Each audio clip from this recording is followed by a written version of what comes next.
And welcome back to episode 125 of the Weekly Tech Rant with me, Jay. And me, Carl.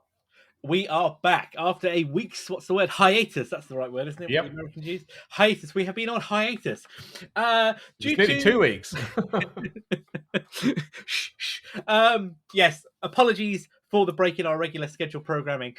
We unfortunately had an issue where work, travel, life just absolutely got in the way, didn't it, to create the perfect storm where we couldn't get something recorded. And then on top of that, we had internet issues. I won't say who.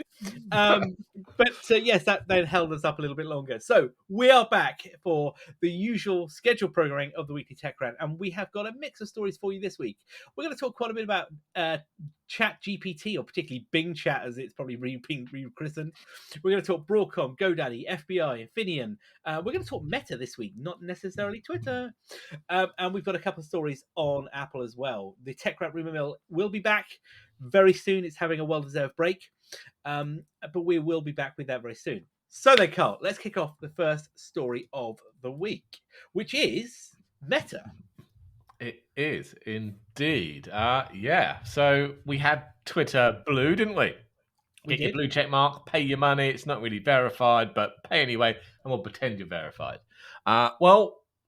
Meta has decided to launch their own blue check mark subscription. It covers Facebook and Instagram, doesn't it?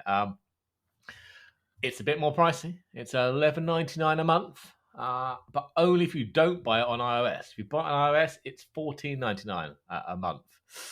Expensive, but that gives you an actual verified that they do want to see your government ID, your passport, whatever, to be able to sign up for this. So you're going to be properly verified, allegedly. Though I'm not sure I'm comfortable handing over my passport to Meta. Really? Why? I don't know. What worries you about that? I'm not so much worried about the security part of it. I'm just worried about them mining me even more.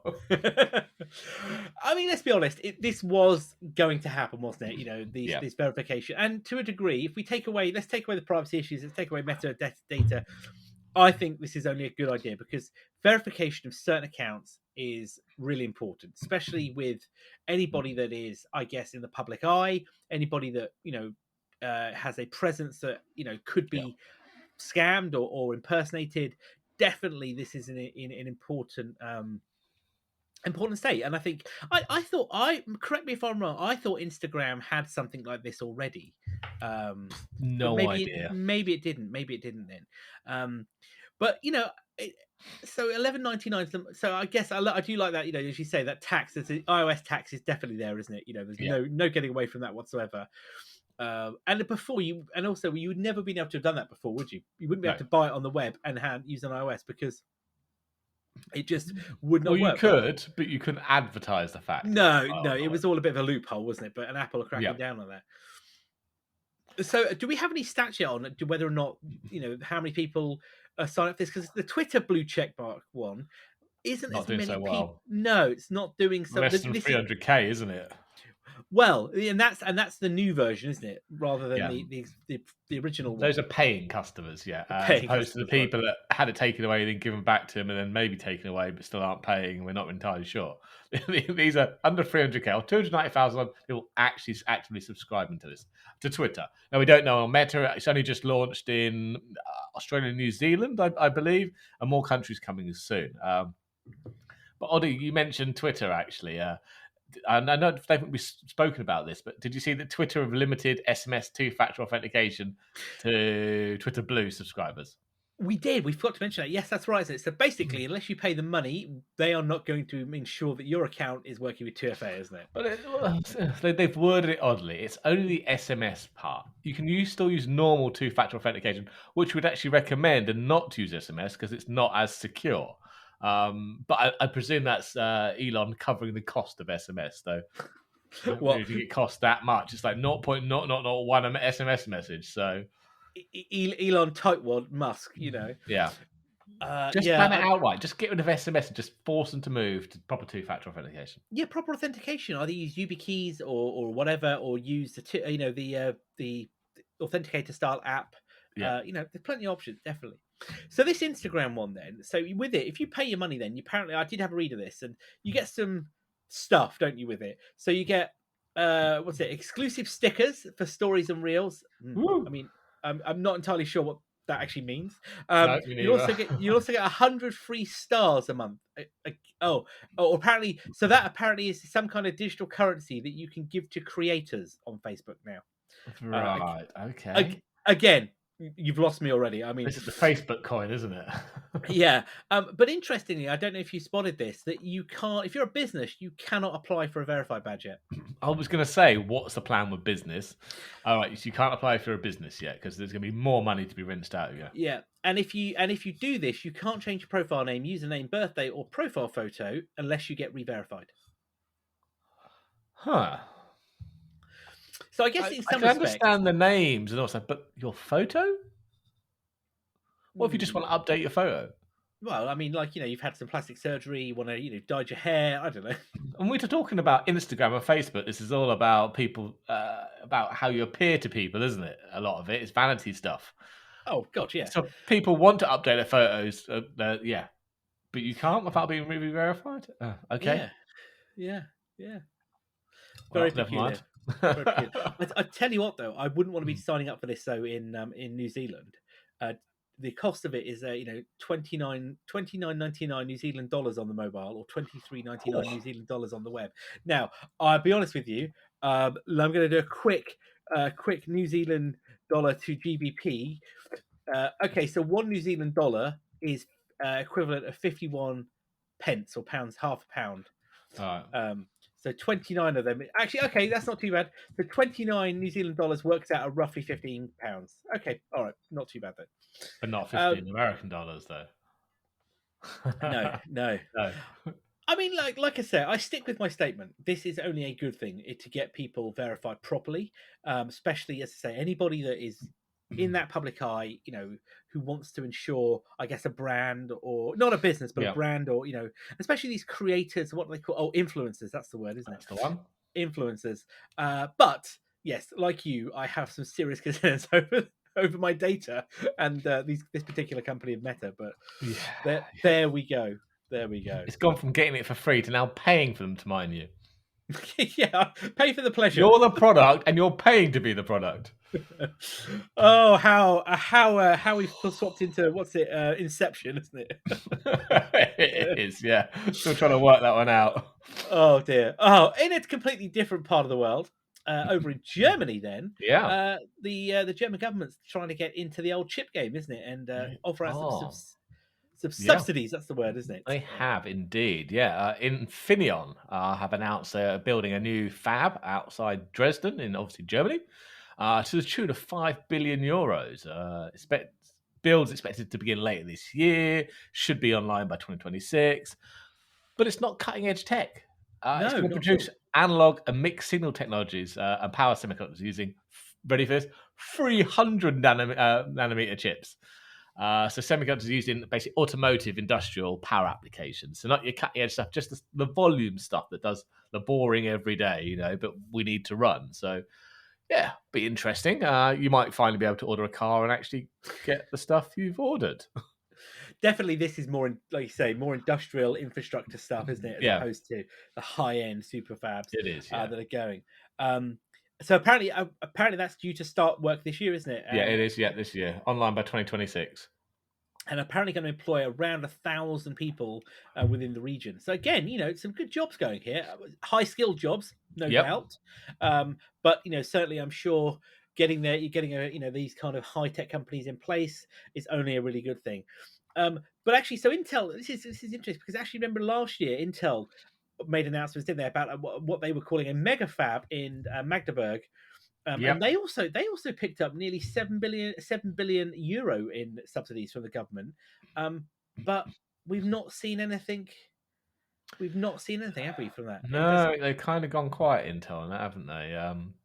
And I imagine some of it's that. Did you see the update to the Chip Act? Is it in America? That's the one where the US government are funding a lot of Oh, I fab know where you go. stuff. I know where you're going with this. Go on. And they basically said, yeah, so if you sign here, though, you can't do any expansion in China to get your No, money. You expand in no. China, we don't give you the money. So I bet a lot of fab companies have gone, huh, yeah, that's put a spanner in the works. Yeah, that was very much a oh. hang on a minute. I also Oh, saw something the other day that said that the part of the Chips Act as well. There was another provision in there, which again I think this is a good one. They have to build either on, I think it was on site, childcare. yes, they do. Yeah. Yep. So to get people back to work, parents, back in, and they can have affordable childcare as part of their employment. Actually, I thought, you know what, that's actually quite a smart thing, to kind of say, well, actually, you know, we'll help you. You want people here, you're going to have to help the workforce, aren't you? Yeah, of course, makes sense. So I was thinking that's definitely the way to do it. So yes, Infineon then building brand new fab Yep. in Germany, and we've got Intel who are thinking about still building a fab in Maybe, Germany. possibly. Yeah. I mean, so I did see though. I think that Intel one, just a kind of closing point on that. That Intel's saying that site now is going to be closer to 20 billion euro in actual funding they're going to need to Wow. build it. Yeah. Yes, they've revised their plan, haven't they? And want more money out of German government. Yeah, basically around obviously inflation. Well, we're all impacted with inflation Yep. and rising fuel costs. Yeah, tell us about it. Tell us Yeah, about it. yeah. Okay, then where do we go from here then? Well, there's been a number of breaches again this month. We're going to start with the FBI of all people. So they've been hacked again. Though they're quite hush hush. They say they've contained a recent cybersecurity incident in its network. No comment on who it was or what actually happened, though. Some sources are kind of claiming that intruders targeted the system used to investigate child sexual abuse materials, so the CSAM stuff, Mm. and it involved their high-profile New York field office. But literally, that's pretty much all we have at the moment. But I mean, it wasn't long ago they had their email servers hacked, didn't they? And thousands of messages were sent falsely claiming recipients were victims of data breaches themselves. Please click here and fill in all your information. Yeah, this is an interesting one, and you're right. We can't speculate here because obviously, like she said, the facts are not overly clear. No. What will she say? Exactly what it says on the tin here. They've admitted there was a cyber incident. They don't say whether it was a breach, a hack, or an insider threat, and it was contained. But it is quite concerning Yeah. that, as you say, it's on the systems they use for CSAM. Um, Yeah. and again, not going to speculate what it could be, but you hope that whatever it is that they are going to. Well, I guess the FBI doesn't need to address it into the sense of what exactly happened, but it would be good to know if this was an external attack potentially. Yep. Or an insider Well, job or yeah, of course, but yeah, I think you're right. Given that, over back, was it 2 years ago, that whole system they were sending out was sending all those things, and the irony, of course, as you say, was that cybersecurity system. You've been breached, have we? What? Where? The FBI says we have. Are you sure? No. It's the FBI that's been breached. definitely from the FBI. Definitely from the FBI. Definitely a bit like that Nigerian prince that was offering me, or what was her name? The head of the IMF the other week. Give me $1 million. I tell you, they must be getting really upset that I don't take that money. Yeah, they just keep forcing it on you. You're just not interested. You've obviously clearly got enough money as it is, Joe. Oh, I just don't need any more. Yeah. But yes, so I mean, it is worrying, obviously, when people like the FBI or these institutes that get hacked. I wonder whether or not the FBI is working with what's the agency? Isn't it there's the Cybersecurity Infrastructure Agency, isn't there as well? So, yes, there is another one specialising, isn't there? I thought, I was going to say there is I want to say it's the CISA agency. That's it, America's Cyber Defense Agency, the Cybersecurity Infrastructure Security Agency. Now, I hope the FBI is in touch with them.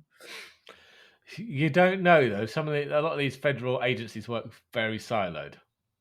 They do work very siloed indeed, and that's the worry, isn't it? That actually, are they being contained? Is there cross-agency communication?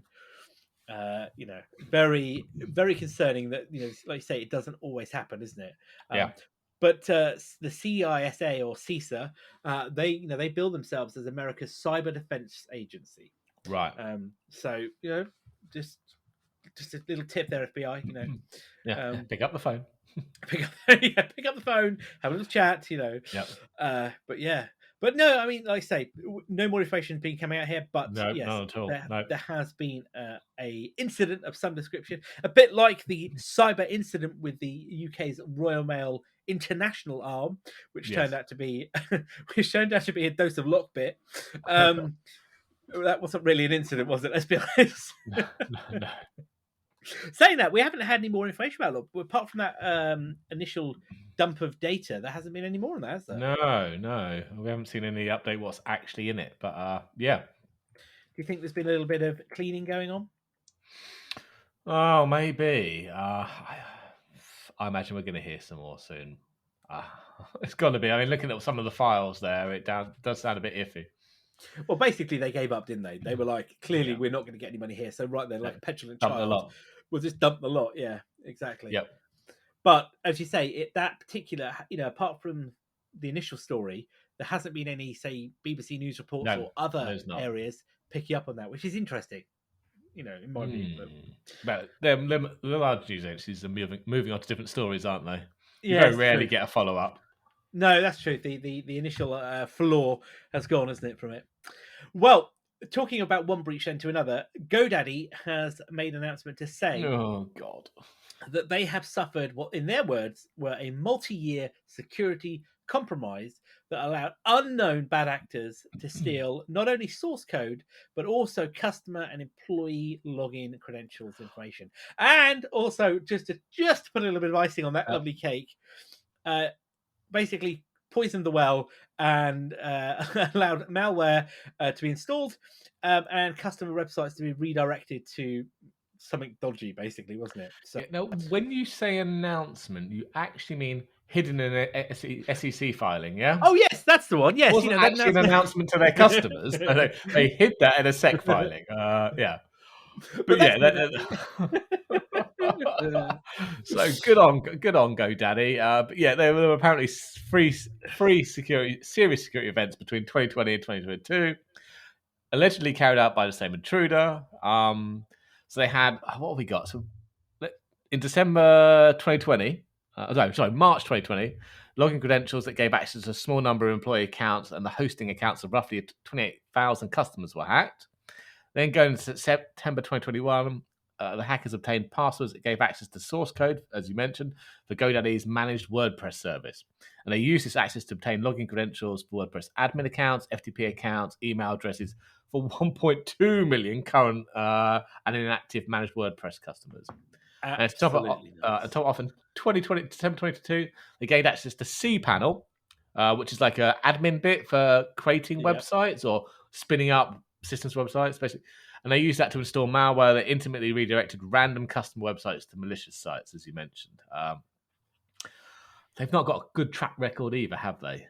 Oh God, no! This reads like the rap sheet from hell, doesn't it? Really? It does. Well, back in 2019, they misconfigured the domain name system, allowing hackers to hijack dozens of websites owned by Expedia, Yelp, Mozilla, and others.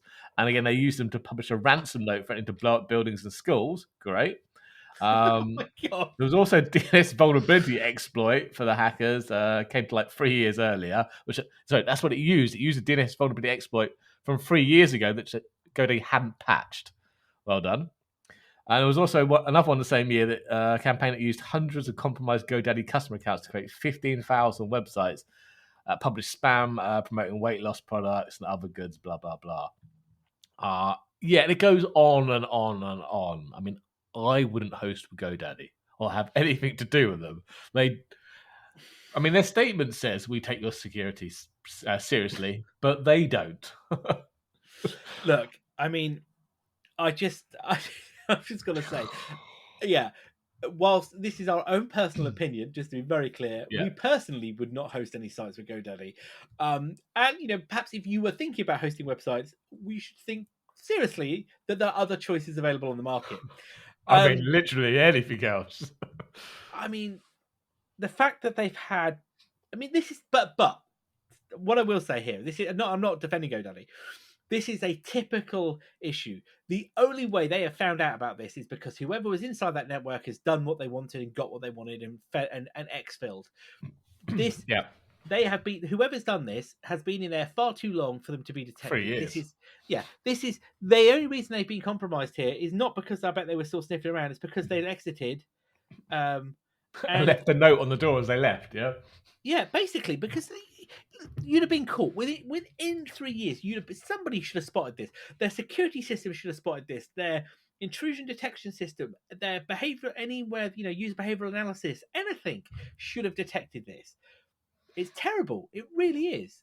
But no, GoDaddy, though, they're saying they're a sophisticated threat actor group.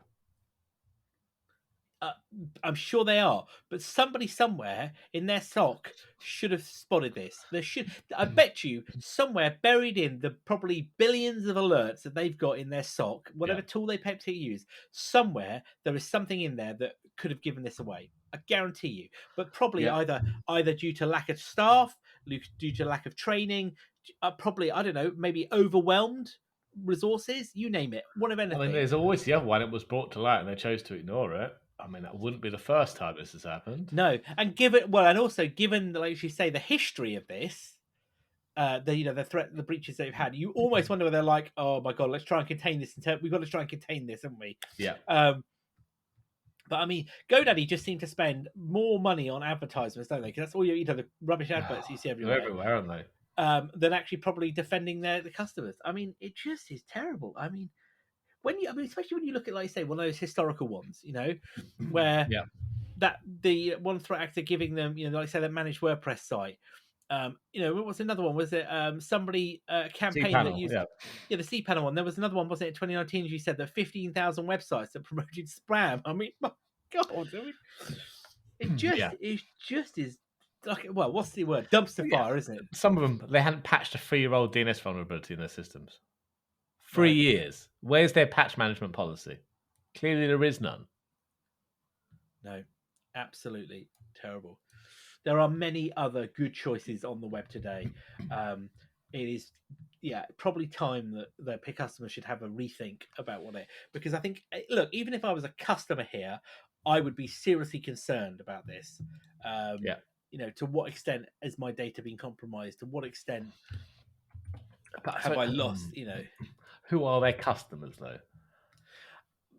If they advertise on TV, are these just generic public who don't really know anything about security and probably wouldn't even be aware of this breach because it was in a SEC filing and they don't tech news sites to pick this up? So they probably have no idea this has even happened. Probably. You're probably right, but they're going to have to now because if they've had customer data breached, they're going to have to inform their customers. Yeah, we'll see how that goes. Has old Troy Hunt published this yet? I bet he hasn't yet. Probably hasn't. No, probably hasn't been a dump yet, I suppose, is it on it? But no, exactly. But there will be. There will. I guarantee. Maybe not this week. Maybe not next week. Maybe not next month. But there will be, won't there? So yeah, of course, it will come out. Oh, need a strong drink after that, I tell you. Well, moving on slightly then. So Broadcom, the Broadcom deal for acquisition of VMware has hit a bit of a stumbling block, hasn't it? So this was meant to be all wrapped up by the 26th of May this year, 2023. Yes. But due to, I guess, I'm going to say pretty much us over here in the UK with the CMO and CMA, sorry, not Chief Marketing Officer, the CMA and the EU's Commission, they have now extended this, haven't they, by 12 months to the 26th of May, 2024. No, 2020, till this year. It was meant to be wrapped up in beginning of March, around now, wasn't it? No, they've extended it, so it's meant to be wrapped up today. Oh, I thought it was meant to be wrapped up by the 26th of May. I thought they'd given them. Oh, have they given them 90 days? Okay, maybe I misunderstood it. I thought they'd extended it by a year. No, it says this puts a new outside date, the last day of the deal to be done at May the 26th, 2023. Oh. Okay, I apologise. I misunderstood it. I thought they gave them. Maybe I apologise. Maybe I get you now. Yeah. Because I thought initially that the announcement said that they wanted to extend the date of the planned merger to May 2024. Okay. But that was back in last month, or I think it was that 17th of Feb, I saw something, and I think even the Nasdaq were reporting it by 12 months. But maybe they revised it, like you say. Maybe they have Maybe. revised it. But the bottom line is, it's not going ahead as planned, is it? Really? No, and their dates don't really work out. So the UK's expected to get, or our CMO in the UK is expected to give their verdict by March 22nd. So this month, and CMA. what? So CMA, yeah, CMA, whatever. I've lost it now. You've got it in my head. So 22nd of March in the UK. Now the EU verdict isn't due to June the 7th. So why have they given themselves only to 26th of May this year? Well, that's why I think there's a misunderstanding. I Because did double check it. I even went to their own thing. I was like, the dates don't work out. No, so I read something as well, and again, just like I said, the long story short is that this deal is basically dragging out, isn't it? I saw somewhere that Broadcom reckon they expected the deal now to close by October. Right. Okay. And that was I read that on Reuters, and I saw it on Register as well, and they expected it to close by October. That was the deal. They wanted it all wrapped up by October. But I just, apparently a Broadcom spokesman said it was common for acquisitions of this size to extend their deal deadline. Well, yes, looking at Microsoft as well here, it definitely could do. But I mean, there's a lot of worry here, isn't it, from both the UK and the EU that this is going to include a monopolization of the cloud market. Not the cloud service provider, but the virtualization. I don't think it is. I think given there is enough challenge now from the hyperscalers, i.e. Amazon and Google and that, there's also Nutanix. You've got, Red Hat here. VMware, they're not, VMware obviously are the largest player in that space, but they're not going to hoover everybody up, not going to hoover every customer up. In fact, I think, they're probably hemorrhaging customers, I'd say, given the fact of the licensing issues, aren't they? Yeah, well, 3xing and 4xing your current price, that's going to make a lot of customers look elsewhere. Yeah, and I think, and unofficially, I've seen some reports that state that they've lost up to 2% of the workforce as well. Yeah, I know a lot of people there that, aren't there anymore. Yeah, and I think and just that statement again, just to be clear, not backing it up with hard fact, and backing it up through, as you say, anecdotal knowledge of people that work at VMware who have moved on. Now, some of those people would have moved on anyway. Others, I think, have moved on because of the uncertainty. With Broadcom and the concerns around what that's going to do to their roles and their jobs. But it's not a comfortable place to be, I don't think, at the moment. I would say there's a lot of concerns, isn't there? But Broadcom seem very bullish about it, don't they? They seem, Hock Tan is making a lot of statements. There's a lot of public positive press releases coming out of Broadcom around this. But yeah, we'll see. We will see indeed. It will see indeed. So then, let's talk about Chat GPT or Bing Chat or whatever. What do we want to call it? This was bound to happen, wasn't it? So it's alleged that Microsoft are in talks with advertising agencies on how to slot ads into Bing Chat now. They said they anticipate the chatbot's more conversational approach to delivering information will bring in more users and in turn more advertisers. So I think one place you might see ads is in links on the side, or maybe even slotted between your responses. Or could it be when you ask it about something, it offers you a product? I think it could do. I mean, one of the other things they said is that they might be putting it in the bit where it says about what the citations are. But I'm like, no one's going to read that, so that's not really going to work, is it? No. It needs to be in your face. Well, I imagine it needs to be in your face. I don't want to see it in your face. I imagine it's going to be jarring, whatever it is. I think there are two places. I think initially you're right. It'll show up probably in line, as in, let's just say, I don't know, a really innocuous. Let's say I've asked ChatGPT, look, I've got these 7 ingredients. Can you help me make a recipe here? And then all of a sudden you've got a related item shows up in line, or it might say, by the way, this product X would fit your needs. I don't know. I'm just yes. That's where I kind of visualize it, but I'm not an advertiser. And probably there are far more sophisticated approaches to it than that. But yeah, so they are thinking it was bound to come, obviously, because when I played with it, it's very different from a normal search. There are no ads or anything like that. It kind of strips all that away. So it was bound to come at some point. It was, and I've been playing. I've had a play with it. It is a bit weird. I've been doing more with the Chat GPT, OpenAI version, which now is a lot more stable. So thanks to the money pumped in with Microsoft, there was a lot more a lot more resources available for you to do it. But it's interesting, and that doesn't offer you ads, of course, and things like that. But it is good fun. Now, the Bing Chat, whatever you want to call it, is also now available on the mobile app, isn't it? On iOS and Android. Oh, is it? I've not tried that yet. Yeah, so you can now use it on that app. You've got to be part of the early access build, isn't it? Yeah, okay. So to get in an early access build of Bing. Well, no. Sorry. Early access, as in the preview of the chatbot. Oh, okay. Yeah. So apparently that if you can also converse with it in Skype. Okay. Yeah, I'll just leave that there. But talking about it, I guess in a related statement, though, one of the things that we talked about early doors with this, wasn't it, that the Bing chat had a slight personality problem, didn't it? Some would say attitude. Someone's attitude, someone sounds a little bit, sassy, I think is the right term, isn't it? And not to be confused with Secure Access Service Edge. No, not at all. It also then kind of kept saying it's been a good Bing. That was it, a good Bing. Yeah, it was a good Bing, and basically, it wanted to end conversations, wasn't it? Microsoft seemed to have solved that problem, haven't they? Yeah, I think the word they used is lobotomized. I think it wasn't it? I think lobotomized is the right approach.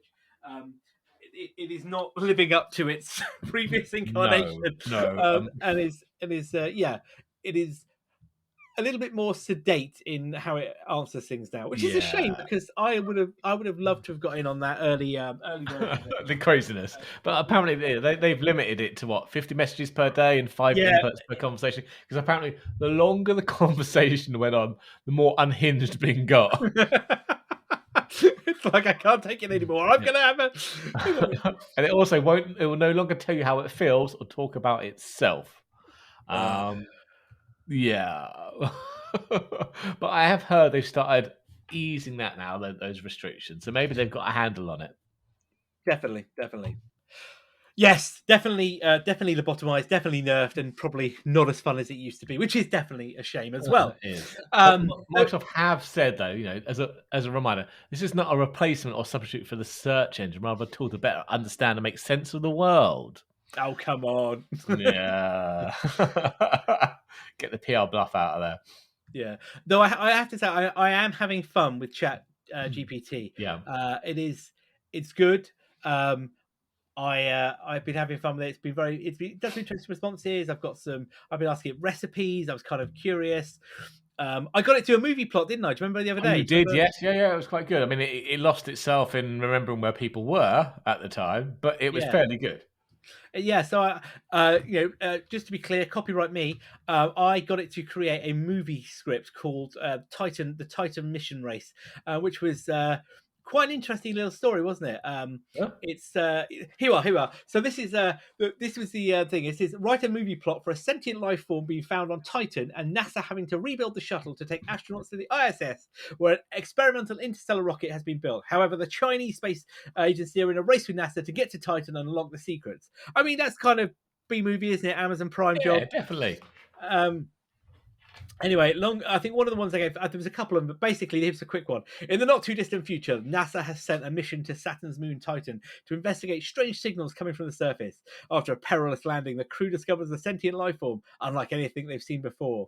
As they attempt to communicate with it, they realize the creature is trying to warn them of danger lurking in the depths of space. Meanwhile, back on Earth, tensions are rising between NASA and the Chinese Space Agency, who are also vying for the secrets of Titan. With time running out, NASA scrambles to rebuild their shuttle, which was damaged in a landing, so they can get their crew back to the International Space Station, where an experimental interstellar rocket has been built. As they make way back to Earth, the crew begins to piece together the warning from the Titan life form. It seems that a rogue planet hurtling through space is on a collision course with Earth. The only hope for humanity is to use the experimental interstellar rocket to travel to a new home in another galaxy. I mean, it got a little carried away there. However, the Chinese are hot on their heels, determined to beat NASA to the discovery of a lifetime. The race is on to see who can get to the interstellar rocket first and save humanity from certain doom. As the two agents, wait for it. As the two agencies battle it out in space, the Titan life form watches from afar, hoping humanity can come together and find a way to survive. In the end, it will take the combined efforts of both nations to save the planet and chart a new course for humanity's future. Woo! Thank you. I was quite impressed. Then I got into a bit more story with it. So then I said to it, look, let's add in John Hamm as the head of NASA and Daniel Craig as the grizzled astronaut being brought out of retirement. So then it gave me a little bit of a thing there. And then the final one, which I won't read, but basically I said create a movie script based on the film Abyss, but connect it with the film Independence Day. And that was the one, like you say, where it got a bit carried away, didn't it? Just a tad, yeah. It got a bit carried away. It got a bit lost. And then the problem is then I went down a rabbit hole and basically tried to ask ChatGPT if it knew what the Turing test was and whether it thought it could pass it. Yeah. And it got rather upset with me. It kept telling me that it's a language model. It kept telling me it was a language model. I'm a good chat GTP. It would have been like that, yeah. But yeah, no, lots of fun to be had there. Lots of fun indeed. So, right then, let's move on to a couple of the final stories then. So, we've got iPhone 14 Pros. You know, they're not cheap by anybody's standards, but they're certainly not worth $64,000, are they? And probably won't be either in 16 years' time. No. Yeah. So the original iPhone, mint in box, sealed, went for $63,356 in an auction in the US by LCG Auctions. I think it was it? Yeah. That's a lot of money. And I think it was an odd one, wasn't it? The person who sold it received it as a gift. But back then, the iPhone was locked to, was it Verizon? Yes, I think it was. We're going to get corrected only on Verizon. So, yeah, it means basically they didn't want to move carrier, so just left it in their drawer. I know, this is brilliant, isn't it? I mean, you bought this phone, like I say, you don't want to swap carriage, you don't want to change it from your other phone, so I'll just shove it somewhere. And 16 years later, it's still in. I think was it cellophane wrapped? Cellophane wrapped, yeah. Yeah. Not even opened. No. And you think when it came out, wasn't it? So it had 8 gig of memory for storage, a 2 megapixel camera, and a 3.5 inch LCD screen. And when you look at it compared to today's iPhones, yeah, it does look laughable. But when you consider what it compared to at the time, was it feature phones, flip phones? Yeah. Well, and realistically, the only real competitor was BlackBerry, wasn't it? In terms of the design, and it had no keyboard, nothing at all. It was novel, and yes, those early first iPhones weren't great. Let's be honest, they weren't great at all. But it was a genesis, wasn't it? It was a start of what was to come. And I don't just mean iPhone. I'm talking very much about the Android ecosystem as well. It was the precursor to all of that. But yeah, I think so. The person who sold it, I think, didn't they think they were kind of intrigued after another iPhone went for something like 40 grand, wasn't it? Yeah. And then they decided to put theirs up for sale.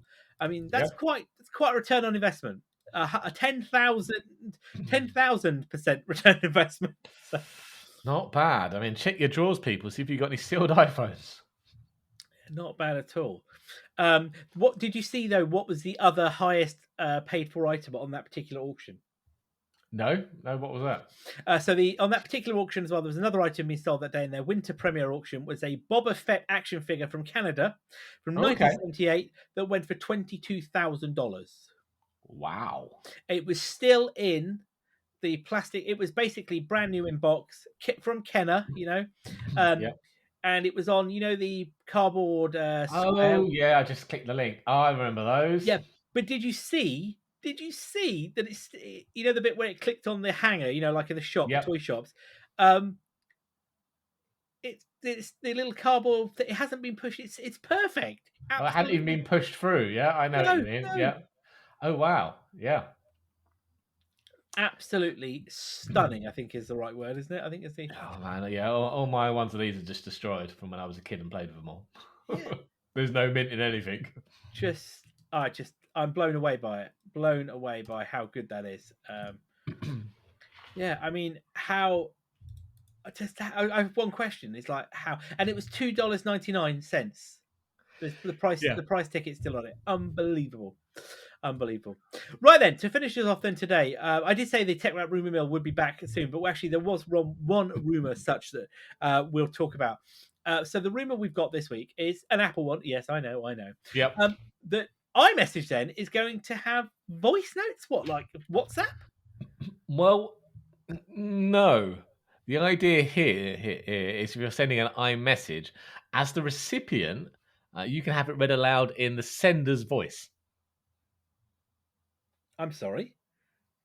Apparently, it'll be some kind of tech that allow it to reproduce the sender's voice. So the recipient can go, I want to hear it as, I know you sent me a message, Jay.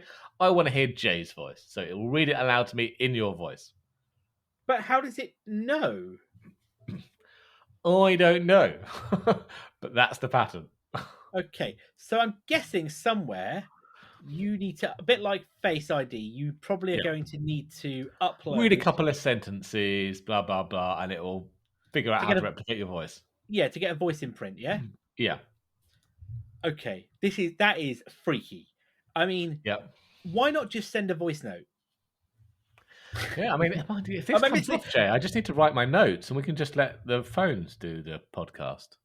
That's why I'm like, what am I missing here? I'm like, I don't know. Maybe there's something really glaringly obvious that I don't get here, but I'm like, why not send a voice note? That's a bit. Well, yes, I suppose so, but bit of an odd one. I mean, it probably may never come to light, but it's a patent that they built, isn't it? That They're obviously thinking about it, yeah. well, yeah, and Apple do a lot. I mean, Apple are thinking. I mean, Apple have a whole what was it, exploratory ideas group. Yeah. That comes up with new tech. They're the people that design, the battery tech and all that kind of Yep. stuff. And so I'm guessing they probably are working on this. Yeah. Who knows? So they've been, apparently I did read the other day that this new group they're the ones that have managed to get the glucose monitor working for the Apple Watch. Ah, brilliant. However, apparently at the minute it's the size of a house brick. Oh, okay. So size is a problem. But if this is the team, look, this is the same team that worked on other technology. Yeah. I'm pretty confident they can shrink that, But yeah, so that's interesting. Okay, so that's a puzzling way to do it. Talking of iMessage all as well, though, you can now use iMessage kind of on a Windows 11 PC. You can. Well, you could before, but this is officially sanctioned by Microsoft, not Apple. I'm gonna say here. I'm gonna yeah. So this is the latest insider build of their Phone Link app. That's right. Yes, in the insider builds. Yeah, it's always been pretty nerfed on iOS. It was designed for Android originally, so you could then take calls, send messages, etc. Link to your Android phone. But now they're starting to bring some of those features for iOS to it. So you should be able to read and send messages using it. But you can only do that. So if you've got a certain, I think, 22H2 build of Windows, so the latest official build, I think you need a certain Intel laptop or an Intel chip or whatever. You can go and download the Intel Unison app, I think it's called, from the store. And you'll be able to do the same thing now. I mean, I've tried it on my personal laptop. Works lovely. Okay, cool. Yeah, because I've been running a few of the insider builds. I haven't tried the phone app. I've never been a big fan of it because, as you say, previously it was Android only, or designed purely for Android. But yeah, if you're on the insider build, you go to Windows Update, Insider Program. You can either choose any one of the channels, so Dev, Beta, or Release Preview. I would say if you go down this road, your mileage may vary, but if you choose Dev, you are running at the bleeding edge. So it's entirely of your own doing if you want to go down that road. But it's certainly, it does work. And it's one way, I guess, of having it on your Windows PC if you choose to do so. I'd love an Apple sanctioned proper one, but that's not going to happen this week. No. Maybe once we get iMessage on Android, we'll get it. Maybe so. Well, that's probably a good place for us to wrap up for this week. So we will very likely be back next week. Now, the reason I'm saying this is Carl and I are both going to be in the United States next week for work. So we have decided we're going to try and attempt, yes, the word attempt, I just realized something. I forgot the rumor mill. I was waiting for the jingle. I was like, all right, he's just going to talk through it. No! This is what happens when you have a week off. I tell you. It just all goes to pots. Oh, right. Where was it? Yes. So next week, episode 126. Yeah, we're going to be in the US. We're going to be in the same location. So we're going to attempt to do a live recording. Now, not live as in the sense of a live stream, but a live recording of the show from our location in the United States. So what I will say now is we're going to apologize up front for any particular audio issues that may attempt to happen as we do this in the same vicinity. And we're also going to make it a different show. So we're going to pause some of the stories next week and we'll probably have a bit more of a shorter show talking about probably some of the tech that's local to where we are and kind of those things as well. But will be back for episode 127 for, as we say, our regular scheduled programming. Of course, we still are on Twitter, unlike many other people. So you can find us at Weekly TechRant and all our show notes at techrant.online. And of course, wherever you get your podcasts. So if you tell your friends, you can find us on pretty much all of the platforms. So I've been Jay. I've been Carl. Have a good day, everyone. And I remember the intro music and Expo.